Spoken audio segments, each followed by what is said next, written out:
আমরা দেখছি যে বিগত বেশ কয়েকদিন ধরে আনসার বাহিনীর যারা সদস্য আছে তারা বিভিন্ন জায়গায় অবরোধ করছে, চারদিক দিয়ে ঘেরাও করে রাখছে।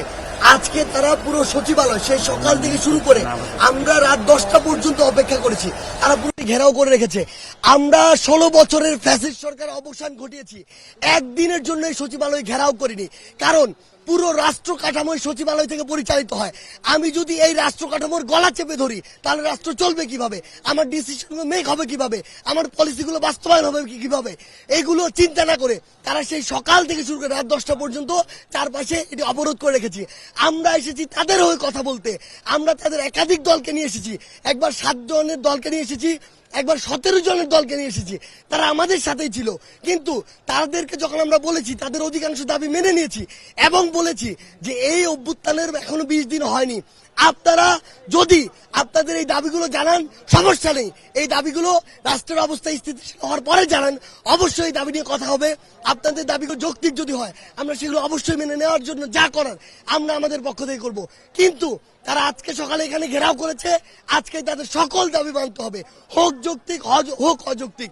তাদের প্রতিনিধি দল যখন আমাদের সাথে একাত্মতা ঘোষণা করেছে ওইখান থেকে কিছু উস্কানিদাতা, আমরা মনে করি তারা ওই পরাজিত শকুন, যেই শকুনরা রাষ্ট্রের স্থিতিশীলতা চায় না, যেই শকুনরা চায় রাষ্ট্র আবার ওই ফ্যাসিস্টদের হাতে যাক, তারা ওইখান থেকে উস্কানি দিয়ে আমরা যারা আমাদের সাথে একাত্মতা ঘোষণা করেছে তারা তাদেরকে বর্জন করেছে এবং বাকি যারা ছিল সকলকে উস্কানি দিয়েছে।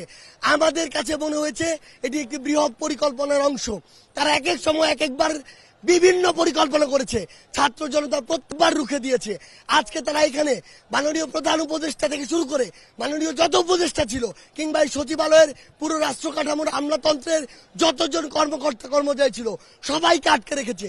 যদি আটকে রাখা হয় তাহলে এই রাষ্ট্র কাঠামো ফাংশন করবে কিভাবে? আলটিমেটলি তাদের উদ্দেশ্য ছিল এই রাষ্ট্র কাঠামোর ফাংশনটিকে বন্ধ করা। কিন্তু তারা ভুলে গিয়েছে যে এই ছাত্র জনতা আজকে থেকে কয়েকদিন আগে 16 বছরের ফ্যাসিস্টকে গলা ধরে নামিয়েছে, পতন করিয়েছে, দেশ থেকে বিতাড়িত করেছে। তারা কয়েকশো আর কয়েক হাজার এসে মনে করছে ছাত্র জনতা মনে ঘুমিয়ে পড়েছে। তাদেরকে আমরা স্পষ্ট করে বলে দিতে চাই, আর যদি সচিবালয়ের আশেপাশে এরকম কোন নরপিশাচকে আমরা দেখি যারা রাষ্ট্র কাঠামোকে ব্যাহত করতে চাইবে তাহলে সচিবালয়ের আশেপাশে তাদের কোনো অস্তিত্ব থাকবে না।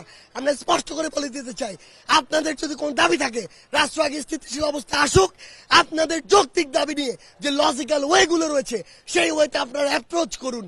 তারপরে যদি আপনাদের যৌক্তিক দাবি না মানে হয় তাহলে আমরা যারা আছে আমরা আপনাদের সাথে দাঁড়াবো। কিন্তু আজকে যারা এই চক্রান্ত করেছে আমরা স্পষ্ট করে বলি তারা আনসার বাহিনীর সদস্য নয়, তারা চক্রান্তকারী।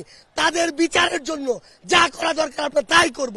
তারা যদি সহজ পথে আমাদের সাথে আলোচনার টেবিলে বসে একটি ফলাফল প্রত্যাশা করত আমরা সহযোগিতা করতাম। কিন্তু তারা যখন আমাদের ভাইদের গায়ে হাত তুলেছে ওদেরকে যেখান থেকে হোক খুঁজে বের করে ওই কালো হাতগুলো ভেঙে দেওয়া সরকারের দায়িত্ব, সকলের দায়িত্ব। আমরা আমাদের জায়গা থেকে স্পষ্ট করে বলি তাদের বিচার না হওয়া পর্যন্ত ছাত্র জনতা তাদের খোঁজে সবসময় সজাগ থাকবে।